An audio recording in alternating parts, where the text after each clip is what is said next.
for coming out. Any questions for us here? What was your favorite scene? I'll ask you that.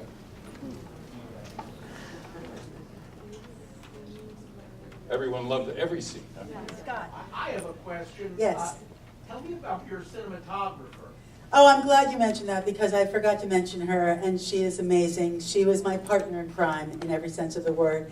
Nancy Shriver, a woman my age, and a brilliant cinematographer who really understands light and also did the color correction. But she's really quite extraordinary. She's going to be here next week, but she's off shooting, so she couldn't be here tonight. But she's actually coming to San Jose State. This is the chair of my department who asked that question, and she's really an extraordinary cinematographer, and it was such a labor of love. It was hard to know where she ended and I began because we were so completely interconnected. We held the production a couple of days in order for camera crew to come, and I got a note from one of the cameramen who's going, his parents live in Nevada and are coming next Saturday to see the film. Because the cameraman, particularly some of the landscape, was done by her chosen people. Nancy has worked with all kinds of wonderful people over the years and had a very keen eye for light, for equipment. We had trucks filled with equipment that would be called upon. At one point, one of the production crew who was working on the lighting team had a heart attack, and we didn't know how it would work out, but he was replaced by somebody who said, yeah, Dave has a different way of doing it. He likes to get everything out of the truck and all these lights, so we'd have lights around everywhere. And then he said, I like to leave the lights in the truck. I don't want to have to get them until I need them. And so he ended up working with different people who had different philosophies of how to equip the sets. It was an incredible experience finding all of these people with their different styles of work.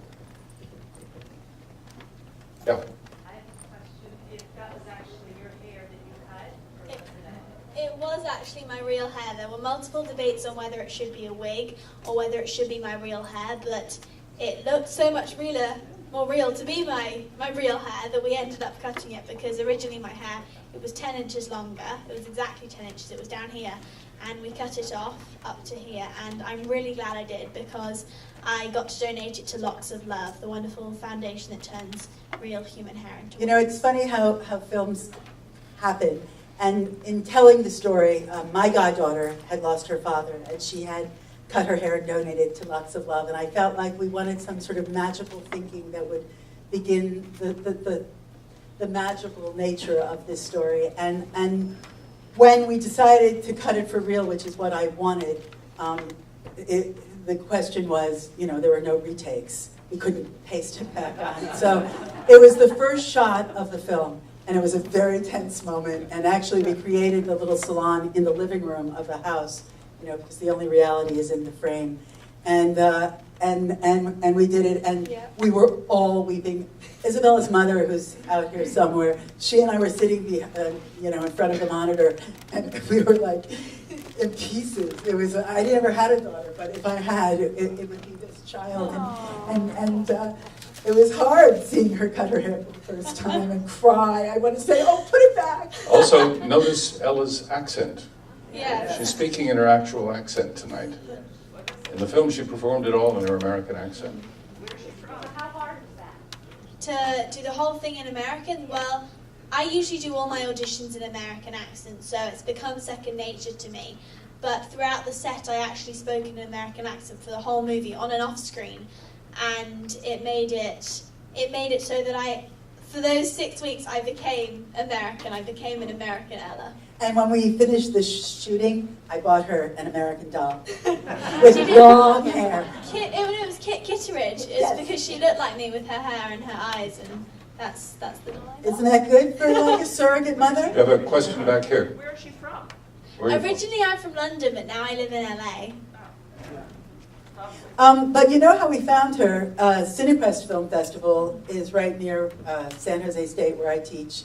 And she had been there with her mother, and one of my teaching assistants said, I saw this girl, and after reading the book, she is the girl. And I was like, okay, well, bring her in, we'll do a screen test. And I really was thinking, this was way before we began casting, that I was going to see hundreds of little girls all across the country. And I brought her into the TV studio where I teach, and one of my students read with her, and she took my heart away, and I just went, okay, this is the story. It starts with my muse, and we'll build around. And my sister-in-law, who kind of looked like her, became her mother, Kelly Lynch, and it kind of built on from there. But it was really crazy because I never auditioned another little girl. She was it for me. So go figure. In the back there, in the, Has the film been shown at any other film festivals or? One. It was shown in Boston, wasn't it? I showed it at a couple of places as kind of tryout places in a very low-key way. So this is really sort of our coming out into the world presentation that you're attending tonight. And at that, it was a showing of kids that came in from a YMCA center, and they responded in all different ways. Some of them, I mean, part of the story is about my son and his mother, who when he was 10, his mother had leukemia, went in for a stem cell transplant. And we didn't know whether she would survive the summer. And that speech that Ella gives on the rooftop was one I had to give to my son. And there were kids in that audience who had to cope with the illness or the death of a parent. And it's one of the complications of being a child. How do you understand this?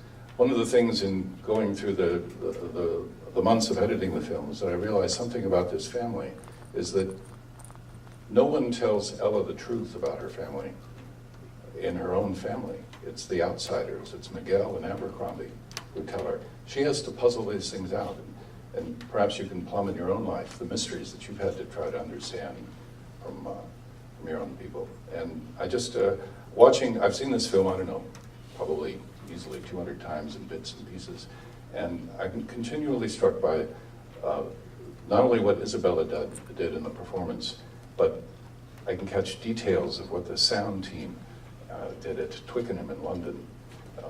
You know, you hear horses' breath, you can watch birds fly overhead and hear the cued in, and all of these things get layered in to take that raw film that was made in 6 weeks in July and August of 2014, and it created this lovely thing. It's a beautiful sort of orchestrated set of work of people from all around the world who've done this. Yes? What was it like working with peacocks? It was an adventure. We had some peacock wranglers, and when peacocks flew off into the wild and didn't show up on cue, that was a problem. And you sometimes had to apologize to the people who supplied the peacocks. I'm sorry, they're gone. But they would say, okay, they look like they're happy in this area. The truth is, we never got a shot of a peacock. We bought the peacocks, we opened the box, and they went, guess what? We don't want to be in a movie. And that was the end of peacocks. And so this is the brilliance of the post-production team that took, my TAs actually had shot some peacocks. Amy, you don't have else. to give everything away. There's something called movie magic. Yeah, well, that was movie magic. There's a lot of movie magic. So when you thank people, we have to thank our post-production. There's an outfit in London called the Brewery, which did many of the effects, and they're living in this kind of a walk-up in Soho, and you walk in and it's filled with 12 people sitting at computers working on things, and the stars, because as Amy will tell you, you can't photograph stars at night at the same time you do the actors and the scenes. The special effects people created the exact sky, the exact heavens of that latitude and longitude of those dates. So those are astronomically correct stars in all of those shots. Yes, question. Somebody, yes, you were raising your hand? What's the next step for this film? Will we be able to tell our friends to see it in the theater? We hoping to release it in 500 theaters next week. There is a distributor. We're working on that part of the plan. It's an interesting environment where more and more films are being released on video on demand. Amazon Prime, Netflix, and so forth are releasing these. It costs about $20,000 a week to put a film into a theater, and so you can imagine for large budget production releases, that releasing a film can sometimes be even more than the production budget of the film. So it's always a balancing act of what to do.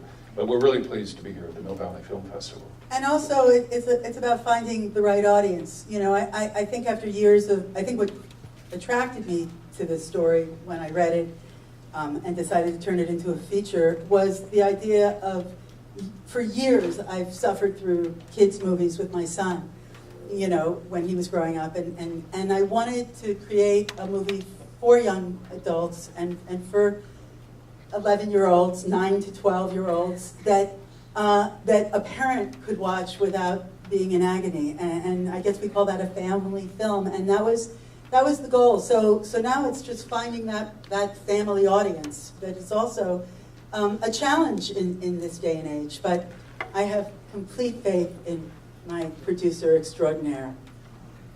Cheers. Well, thank you. One more short question. One more short question. Yes. What's next for Isabel? Well, actually, at the end of the year, I have 2 projects that will be coming up. One I actually wrote. It's a feature, and I just finished filming a movie about a girl band, and it's been very busy this year, I can say that, but there's lots of stuff coming up in the future. I just have to say that she is so incredibly directable. She is such an interesting young actress because I never once talked down to her. I never once had to I couldn't have done it actually, but she just took direction with such skill, and I just know that great things are in the works for Isabella. The other thing is just watching, it's just seeing how every actor brought their own bits of business to them. I was watching tonight Isabella's eyes in the scenes as she was going through the house, and the way that those actors could convey things with just a gesture was really a wonder to behold. It's a wonderful cast. Holland Taylor is currently on Broadway in what's it? You told me it was a revival. It's a revival. It's Front Page? Front Page, right. And it's going to be fabulous. We were really blessed to have an incredible cast and an incredible casting director who helped it. And I'm also very proud of my sister-in-law, Kelly Lynch, who I thought did a beautiful job playing Amy. We had a great audience. Please tell folks about the next screening of the film, so we can There are 2 more. get out of the park. There are 2 more. There's Thursday afternoon at 3 p.m. and next Saturday morning at 11. And for more information and to follow what we are able to do with the film and to answer your question, where it goes next, keplersdream.com. And I want to give a shout out again to Sylvia Brownrigg and her beautiful book, because that's really what was up here tonight. So wherever you are, Sylvia, here's to you. Thank you. Anyway, thank you all very much for coming out. Have a good night. Thank you.